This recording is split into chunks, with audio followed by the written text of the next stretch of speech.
नमस्कार।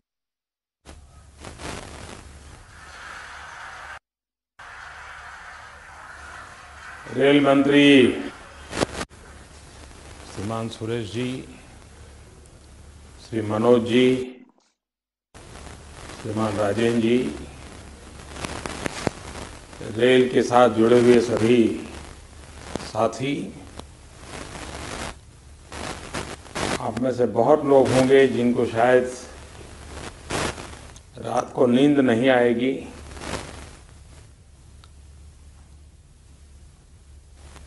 आपके मन में सवाल होगा कि प्रधानमंत्री ऐसा क्यों कह रहे हैं। इसका कारण है शायद सूरजकुंड की इस जज्जा के नजदीक में कहीं रेल लाइन नहीं है, इसलिए पटरी की आवाज नहीं आएगी। और आप में से अधिकतम लोग वो हैं जिनको जब तक रेल की और पटरी की आवाज नहीं आती उनको नींद नहीं आती होगी। और इसलिए कभी कभी आप जैसे लोगों के लिए कंफर्ट भी अनकंफर्ट हो जाता है। एक अनोखा प्रयास है, मेरा लंबे अरसे का अनुभव है कि अगर हम कुछ भी परिवर्तन अगर करना चाहते हैं तो बाहर से कितने ही विचार मिल जाएं, आइडियाज मिल जाए, सुझाव मिल जाए, उसका उतना परिणाम और प्रभाव नहीं होता है जितना कि भीतर से एक आवाज उठे। आप वो लोग हैं जो जिन्होंने जिंदगी इसमें बिताई है। किसी ने 15 साल, किसी ने 20 साल, किसी ने 30 साल, हर मोड़ को आपने देखा हुआ है। गति कब कम हुई, गति कब बढ़ी, ये भी आपको पता है। अवसर क्या है वो भी पता है, चुनौतियां क्या है वो भी पता है, अड़चनें क्या है ये भी भली भांति पता है। और इसलिए मेरे मन में विचार ये आया था कि इतनी बड़ी रेल, इतनी बड़ी ताकत, क्या कभी हम सबने मिलकर के बैठ करके सोचा है क्या कि सारी दुनिया बदल गई, सारी दुनिया की रेल बदल गई। क्या कारण है कि हम एक सीमा में बंधे हुए हैं। ज्यादातर तो स्टॉपेज कितने बढ़ाएंगे या डिब्बे कितने बढ़ाएंगे, इसी के आसपास हमारी दुनिया चली है। ठीक है, पिछली शताब्दी में ये सारी चीजें आवश्यक थी। ये शताब्दी पूरी तरह टेक्नोलॉजी के प्रभाव की शताब्दी है। विश्व में बहुत प्रयोग हुए हैं, प्रयास हुए हैं, इनोवेशंस हुए हैं। भारत ने बात समझनी होगी कि रेल ये भारत के लिए गति और प्रगति की एक बहुत बड़ी व्यवस्था है। देश को अगर गति चाहिए तो भी रेल से मिलेगी, देश को प्रगति चाहिए तो भी रेल से मिलेगी। लेकिन ये बात जो रेलवे में है, वे जब तक इसके साथ अपने आप को आइडेंटिफाई नहीं करते तब तक इतना बड़ा परिवर्तन संभव नहीं है। जो गैंगमैन होगा वो अपना काम अच्छे से करता होगा, जो स्टेशन मास्टर है वो अपना काम अच्छा करता होगा, जो रीजनल मैनेजर होगा वो इतना अच्छा काम करता होगा। लेकिन तीनों अगर टुकड़ों में अच्छा करते होंगे तो कभी परिणाम आने वाला नहीं है। और इसलिए आवश्यक ये है कि हमारा एक मन बने, हम सब मिलकर के सोचें कि हमें देश को क्या देना है। क्या हम ऐसी रेल चलाना चाहते हैं कि हमारे जो गैंगमैन है उसका बेटा भी बड़ा होकर गैंगमैन बने? मैं इसमें बदलाव चाहता हूं। हम ऐसा माहौल क्या बनाएं कि हमारा एक गैंगमैन का बेटा भी इंजीनियर बनकर के कभी रेलवे में नया योगदान देने वाला क्यों न बने? रेल से जुड़ा हुआ गरीब से गरीब हमारा साथी, छोटे से छोटे तबके पर काम करने वाला हमारा व्यक्ति, उसकी जिंदगी में बदलाव कैसे आए? और ये बदलाव लाने के लिए आवश्यक है रेल प्रगति करे, रेल विकास करे, रेल आर्थिक रूप से समृद्ध बने। तो उसका बेनिफिट देश को तो मिलेगा, तब मिलेगा कम से कम रेल परिवार के जो हमारे ये 10, 12, 13 लाख लोग हैं, उनमें जो छोटे तबके के लोग हैं उनको कम से कम मिलना चाहिए। आज जिस प्रकार से हम चला रहे हैं, कभी मुझे चिंता सता रही है कि मेरे इन लाखों गरीब परिवारों का होगा क्या? छोटे छोटे लोग जो हमारे यहां काम कर रहे हैं उनका क्या होगा? सबसे पहला रेल की प्रगति का बेनिफिट रेल परिवार के जो लाखों छोटे तबके के लोग हैं उनको अनुभव होगा। अगर हमारे सामने रोज काम करते हैं, रोजमर्रा की हमारी जिंदगी हमारे साथ गुजारते हैं, उनकी जिंदगी में बदलाव लाने के लिए सोचेंगे, रेल बदलने के मन अपने आप हो जाएगा। देश की प्रगति का लाभ सबको मिलेगा। कभी कभार आप में से बहुत बड़े बड़े लोग होंगे जो बड़े बड़े सेमिनार में गए होंगे, ग्लोबल लेवल के कॉन्फ्रेंसेस में गए होंगे, कई नई नई बातें उन्होंने सुनी होगी, लेकिन आने के बाद वो विचार रह जाता है। एक सपना देखा था ऐसा लग रहा है, आकर के फिर अपनी पुरानी व्यवस्था में ढर्रे में हम दब जाते हैं। इस सामूहिक चिंतन से, और हर तबके के लोग हैं यहां, साथ रहने वाले हैं, 3 दिन साथ गुजारा करने वाले, ऐसा बहुत रेयर होता है, शायद पहली बार होता होगा। समूह चिंतन की बहुत बड़ी ताकत होती है। और कभी कभार अनुभवी एक छोटा व्यक्ति समस्या का ऐसा हल्का फुल्का समाधान दे देता है जो कभी बड़े बाबू को ध्यान में नहीं आ सकता है, एक बड़े व्यक्ति के ध्यान में नहीं आता है। यहां दोनों प्रकार के लोग बैठे हैं, जिसके पास अनुभव भी है और जिसके पास एक ग्लोबल एक्सपोजर पर भी है। ये दोनों लोग जब मिलते हैं तो कितना बड़ा बदलाव ला सकते हैं। हम कल्पना कर सकते हैं, आपकी व्यवस्था के तहत करीब 2.25 करोड़ से भी ज्यादा लोग प्रतिदिन आपके साथ इंटरफेस होता है। लाखों टन माल एक जगह से दूसरी जगह पे जाता है, लेकिन हमारी गति, हमारा समय, हमारी व्यवस्थाएं, जब तक हम बदलेंगे नहीं, हम पूरे विश्व में जो बदलाव आ रहा है उसके न हम लाभार्थी बन पाएंगे, न हम कंट्रीब्यूटर बन पाएंगे। इस चिंतन शिविर से क्या निकले, कोई एजेंडा नहीं है। एजेंडा भी आपको तय करना है, सॉल्यूशन भी आपको खोजने हैं, जो विचार उभर करके आए उसका रोड मैप भी आपको ही बनाना है, और बाहर का कोई भी व्यक्ति ये करे उससे से उत्तम आप कर पाएंगे, ये मेरा पूरा भरोसा है। और इसलिए ये सामूहिक चिंतन एक बहुत बड़ा सामर्थ्य देता है। सहजीवन की भी एक शक्ति है।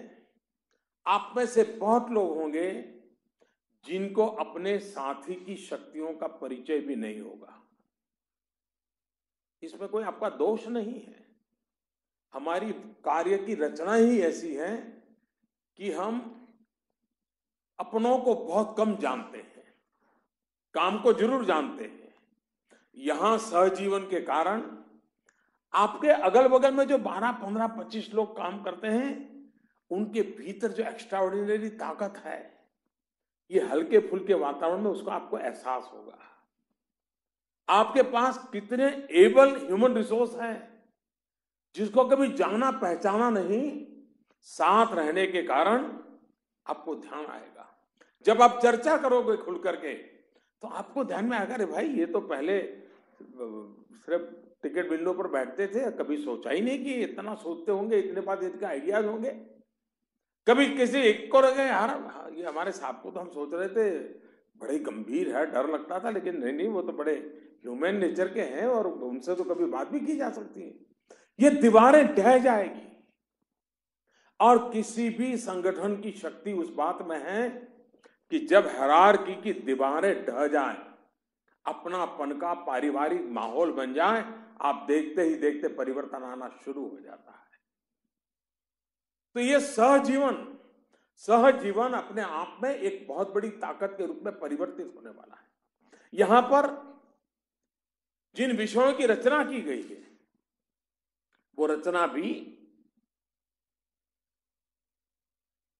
काफी मंथन से निकली। मुझे बताया गया कि करीब 1 लाख से अधिक लोगों ने इस पूरी विचार प्रक्रिया में कंट्रीब्यूट किया है। किसी ने पेपर लिखे हैं, किसी ने छोटे समूह में चर्चा की है, उसमें से कुछ तथ्य निकाल करके फिर ऊपर भेजा गया है, किसी ने ऑनलाइन से विचार भेजे हैं, किसी ने अपना SMS का उपयोग करके काम किया है। लेकिन नीचे से ऊपर तबके के 1 लाख लोग रेलवे की स्थिति क्या है, संभावनाएं क्या है, सामर्थ्य क्या है, चुनौतियां क्या है, सपने क्या है, उसको अगर प्रस्तुत करता है, तो ये आप लोगों का काम है कि इतने बड़े मंथन में से मोती निकालना। 1 लाख साथियों का कंट्रीब्यूशन है, छोटी बात नहीं है, बहुत बड़ी घटना है ये। लेकिन अगर हम उसमें से मोती खोजने में विफल गए, और मैंने सुना कि आप काफी बड़ी तादाद में यहां इस शिविर में है, आप लोग बड़ी बारीकाई से मेहनत करके कोशिश करोगे तो उसमें से अच्छे मोती निकल आएंगे। और ये मोती जो निकलेंगे, जो अमृत मंथन से निकलेंगे, वो रेलवे को नई ऊंचाइयों पर ले जाने के लिए काम आएंगे। पहले मेरे मन में विचार ऐसा था कि आज शाम को आपके बीच रहूं, आप सबके साथ भोजन करूं।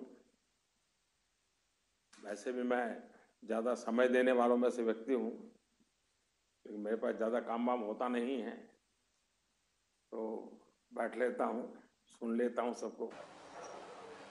लेकिन सदन चालू होने के कारण इस कार्यक्रम बना नहीं पाया। लेकिन परसों मैं आ रहा हूं, ये मैं धमकी नहीं दे रहा हूं, मैं आप सबके दर्शन करने के लिए आ रहा हूं। आप सबके दर्शन करने ले आ रहा हूं। जो मंथन आप कर रहे हैं, उस अमृत का आचमन करने के लिए आ रहा हूं। क्योंकि आप है तो रेल है, आप है तो भविष्य है, और आप पर मेरा भरोसा है, और इसलिए मैं आपके पास आ रहा हूं, मिलने के लिए आ रहा हूं। खुले माहौल में आप लोगों से मिलूंगा।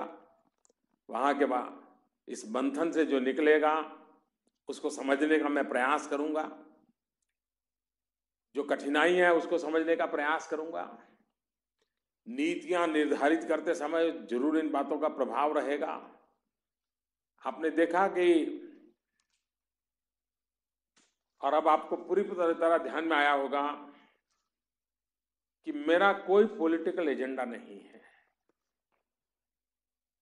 रेल बजट जो पहला आया सरकार का, तभी से आपने देखा होगा, नॉर्मली रेल बजट का प्रमुख पहलू हुआ करता था, किस एमपी को कहां ट्रेन मिली, किस एमपी को कहां स्टॉपेज मिला, किस एमपी के लिए नया डिब्बा जुड़ गया, और पूरा रेल बजट की तालियों की गड़गड़ाहट इसी बात पर होती थी।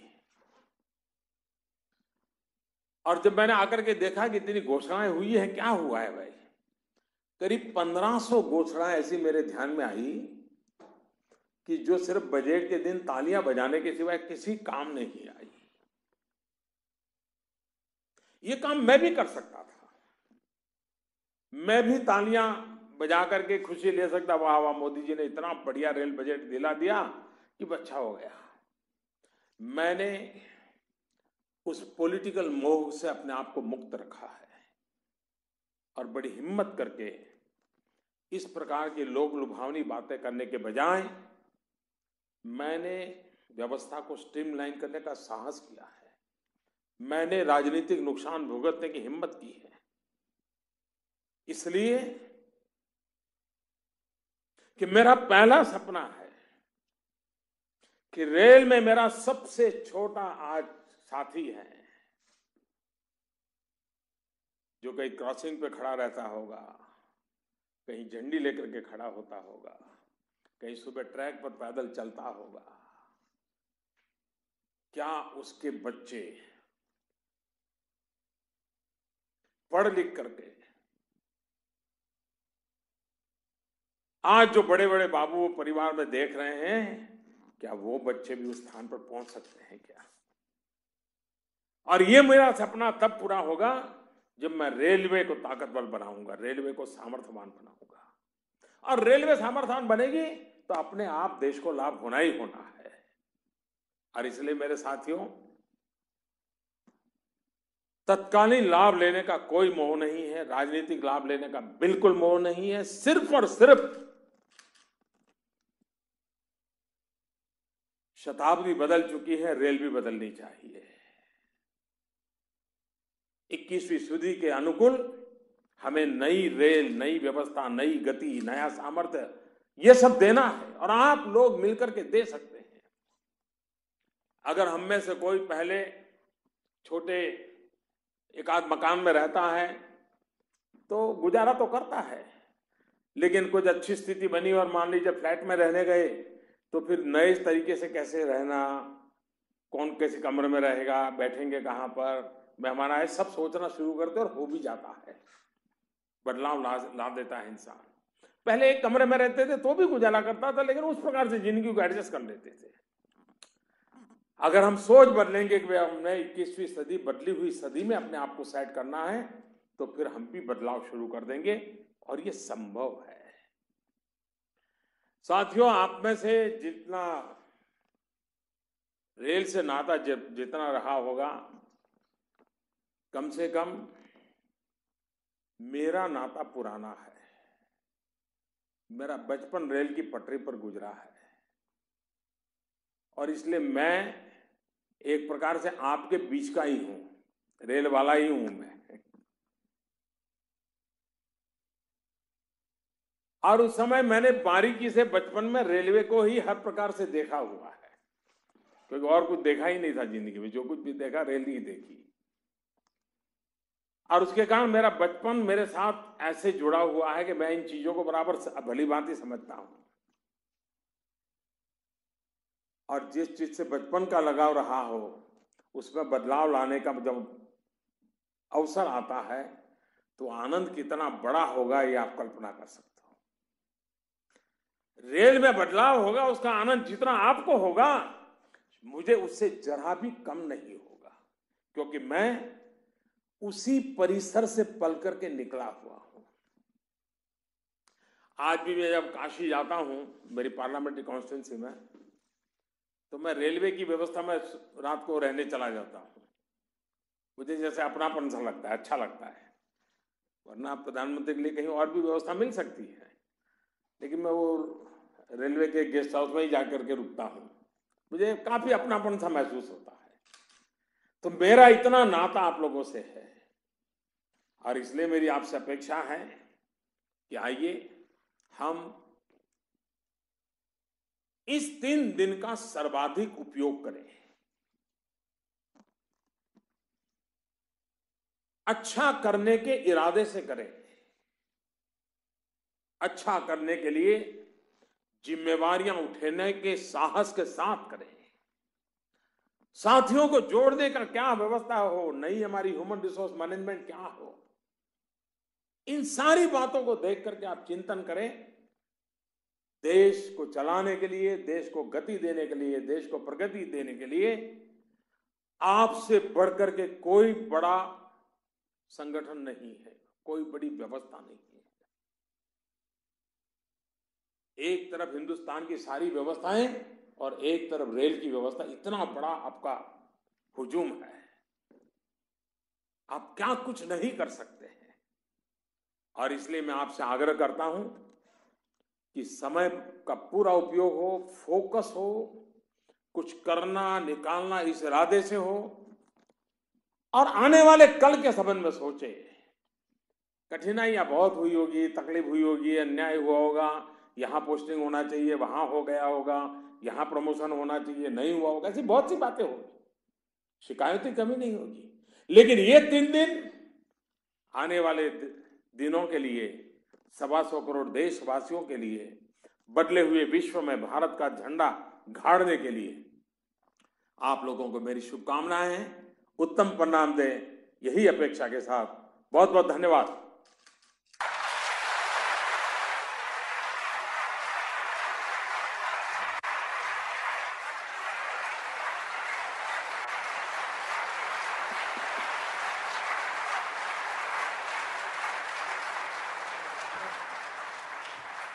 प्रधानमंत्री जी, यहाँ पर मौजूद और बहुत सारे लोग वीडियो कॉन्फ्रेंसिंग के द्वारा डिवीजन में, जोन में अलग अलग तरह से आपको सुन रहे थे। उनकी सबकी तरफ से आपको धन्यवाद देता हूं और आपको आश्वासित करता हूं कि जिस तरह से आपने विचार रखे उसी तरह से अगले 2 दिन हम काम करेंगे और आप जब रविवार के दिन यहाँ पर आएंगे तो हम आपको उस विचारों को प्रस्तुत भी करेंगे। आपके समय के लिए बहुत बहुत धन्यवाद। जय हिंद।